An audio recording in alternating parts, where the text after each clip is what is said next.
No. Okay. So while we'll still at it, I have a short explanation for you. It's the way how it works. Where does it start? And what does it end up being? Would you like to read this for me? I also used colors, so it's a little easier.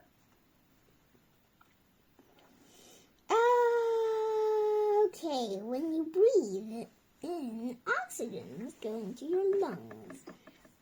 Hemoglobin grabs that oxygen, your blood carries the oxygen to the rest of your body. Brain, muscles, organs gives the cells use the oxygen to make energy so your body can work. So, hemoglobin is kind of important, is it? Mm-hmm. And energy, I think, is the key factor for every professional or elite athlete. Do you think this is true? I think this is true. Okay. I have a funnier way to explain this. I want you to read this too. I also used some emojis, as you can see. Okay. The oxygen equals the package. Hemoglobin equals the truck. Blood equals the road. Body cells, the houses. The hemoglobin What would picks go?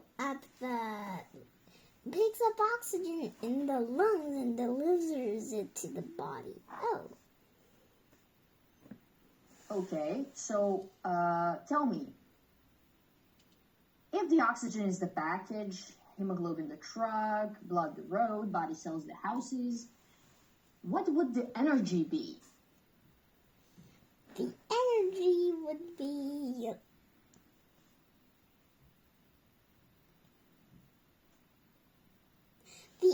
I think the energy would be the people that gets the packages. Wait, no. Very good, yes. Yeah, the people that gets it. Or it could be, what do people get from the package? What's inside the package? But the package ends up being delivered to the people. So yes, I can see your point of view, but can you see my point of view?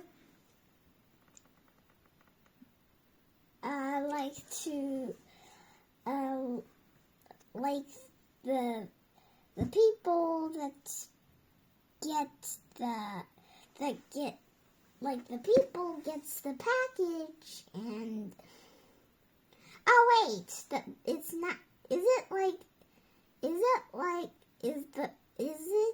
the energy is the thing in the package? Yes, exactly. Very good. That's what I thought. But also, your point of view is very good because this energy is delivered to the people. So we cannot have the energy without people because then it would just be useless because who would use it then? It would just be all this unused energy and we don't want that. Do we? Nope. All right. So how would you explain the altitude back to me? I want to hear it. So the altitude is like the level of the land or something. No, the altitude tells us, yes, but not necessarily. The level of the land is actually very good. Can you give me more information? So it's like the different height of the land. Like the water is 0, and if it's like under the water, then it's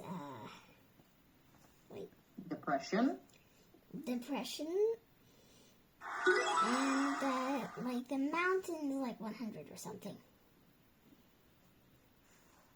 Okay, good. Okay, now it's very good. Now I like how that sounds.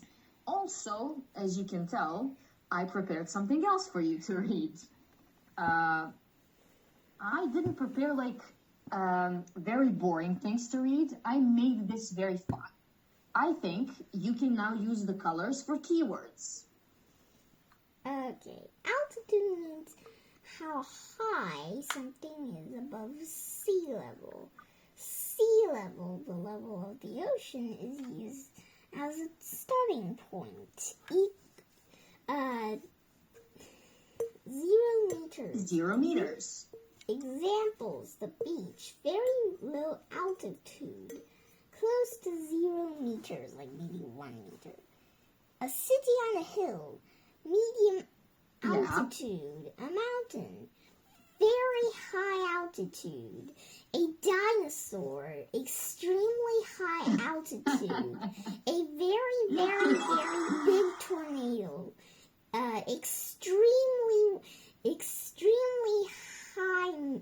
extremely high altitude that probably reaches over than 1,000.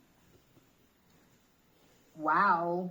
I don't think they were that big, the dinosaurs, but they were pretty big. But for animals and for people, we use something else. We say height, right?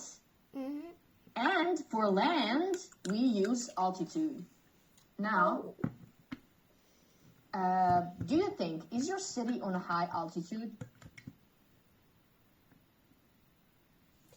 Probably like medium. Do you think that you live on a high altitude? Are you in a house on the ground or are you in the apartment building?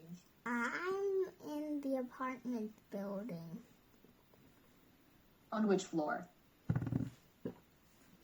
The 16th floor, which is actually the 14th floor, because they kind of just, two floors And were gone because, like, in some of the countries, that Pacific number is like specific? that specific number is like bad. Which number? It's like 13 and 14, I think. Oh, so you just don't count them? Yeah, they didn't count them, but it's supposed to be the 14th floor if you counted them. Okay, I get it. Thank you for explaining. And how many floors are there in total in your apartment building? Do you know?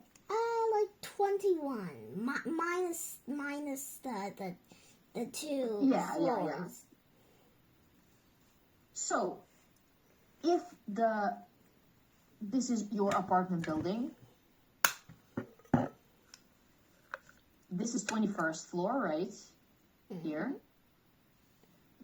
This is the floor 0. Yep. Where would you place 16th floor that you live on? Oh, I would place 16th floor here. Oh wait, no.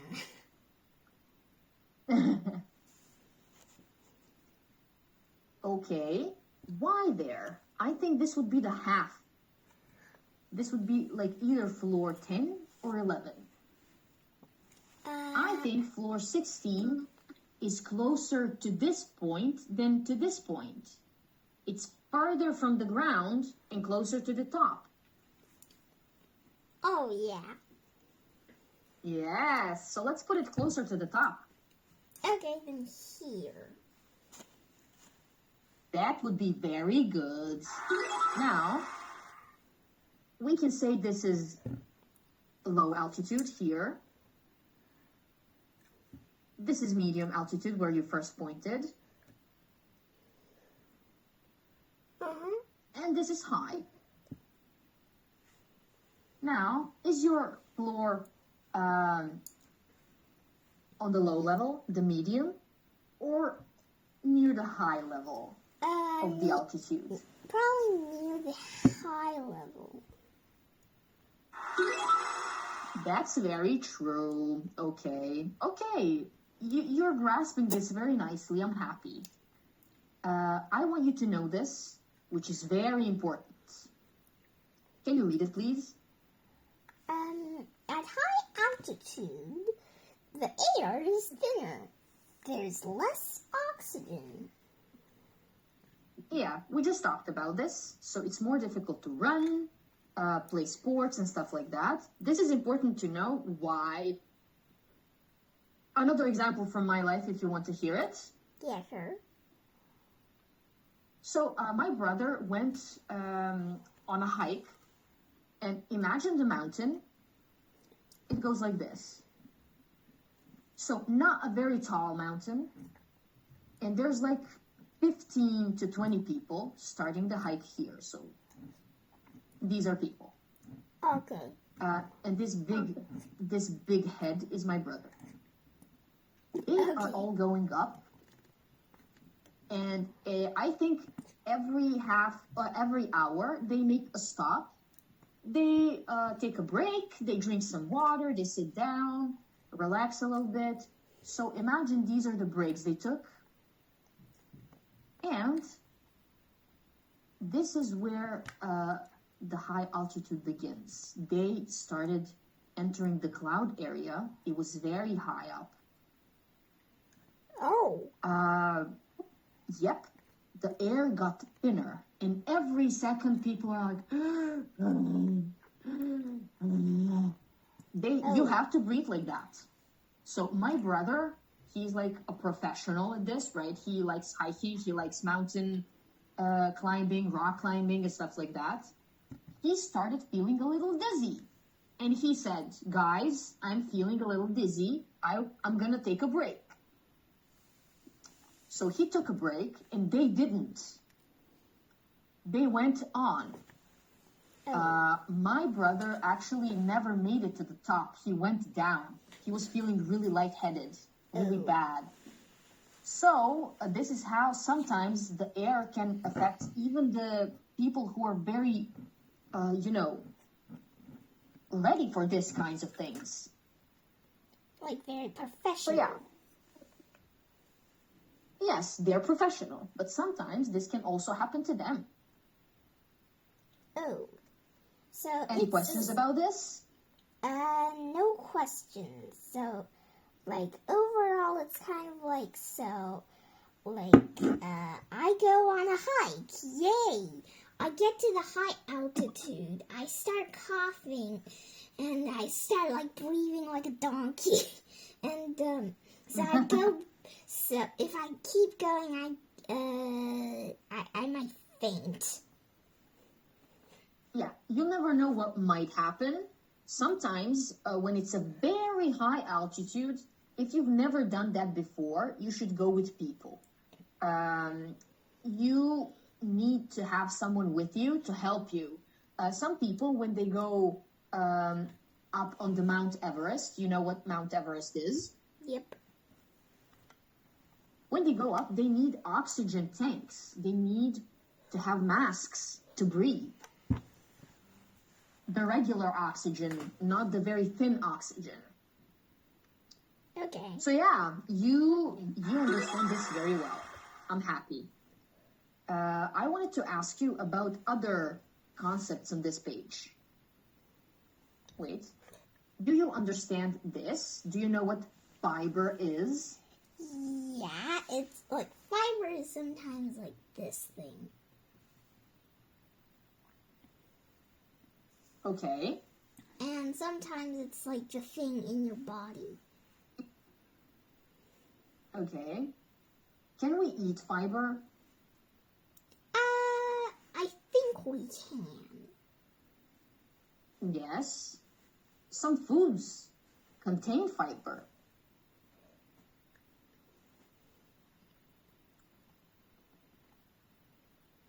Why do you think fiber is important? I think fiber is important because it can help you. Like fast twitch fiber can help you, and slow twitch fiber can also help you. It's mainly to help you be like, I'm okay when you're like exercising. Okay, and which foods can give us fiber? What do you think? I think like is it what was it like bread? Okay, yes. It's wheat, yes. Hmm.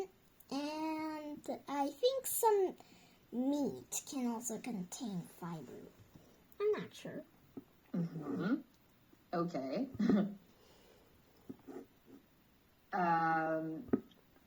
So, let's take a look at this. Fibers help your digestive system, but there's also something else we also think of when we talk about fibers. As you noticed, we have slow twitch fibers and fast twitch ones. Yep. They have different functions in our bodies. Slow twitch fibers, they are for like long, steady activities. To work slowly, they work slowly. You don't get tired quickly. And they use oxygen to produce energy. Which activities can you do to do this? Walking, Walking. long distance running, Yep. Or doing push-ups. cycling. Yeah. We have fast twitch fibers. They're for quick, powerful movements. They work very fast, produce a lot of force, but we get tired quickly because we run out of them. So they're like sports car, very fast and powerful, but they use a lot of energy quickly.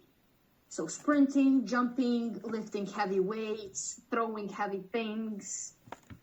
Fibers help our muscles. I will just have you this.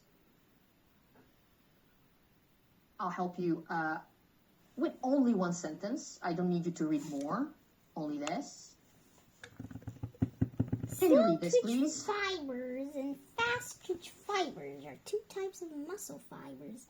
In your muscle, they help your body move in different ways. As I just said, doing heavy things really fast, doing slow things with not as much intensity. Do you have any other questions? Nope. Okay. I want to ask you, can you understand? So we went over this. We also went over this. What about this? Anxiety management. Willpower and humor. How does this help us be successful? This helps us be successful. Like, if you think you can do it, you can do it. If you're like, oh no, I'm scared, you just stay there. So, in a way, you motivate yourself.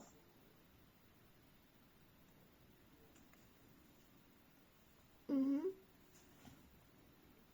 Okay. As you can see in this sentence, it says that this is the blueprint for the deep dive ahead. Okay. Deep dive ahead means that something difficult is waiting for us, and that this blueprint can work very well in difficult conditions. Now, we went over nature versus nurture a million times. Ew. Yeah, Right? I know. I said ew because this DNA is coming out of that guy's butt. Yeah, that is kind of ew. I don't know why that is like that, but let's just focus on something else. This is like censoring, right? I'm gonna censor this. We have three words here. And not a lot of time. I need you to read them and tell me, what do you know about them? Innate, meticulous, resilient. Resilient, okay. Innate is like, you like for example, maybe you have like very big eyes when you're born. Like you can't change it. It's like predetermined by your DNA. So you think that resilience is predetermined? No, I mean this one. Oh, innate. Yeah, very good. Okay. And meticulous, I don't really know. And resilient is like the way how you like recover quickly. Like maybe you sprayed your hands in alcohol and you hurt a lot because there is a wound, but you don't shout for a long time. You're like, okay, I'm okay now. Very good. A very beautiful explanation, actually. You used something very interesting, which I like. And that is something very personal, right? Something that can happen to every person, which is an injury. You are right about innate. Innate is, that means something you are born with, not something you learn. For example, I have innate talent for music. I am naturally good at music from the beginning of my life, so I have natural ability. Do you have anything that's innate for you? Do you recognize anything innate other than physical characteristics? Okay, so I have not proven that this is true yet because it's just that my mom said it. I'm not like trying to brag around, so I'm just like, okay, but to be honest, I think she's like a little right because the fact that she gave for her example with her thinking actually is true. So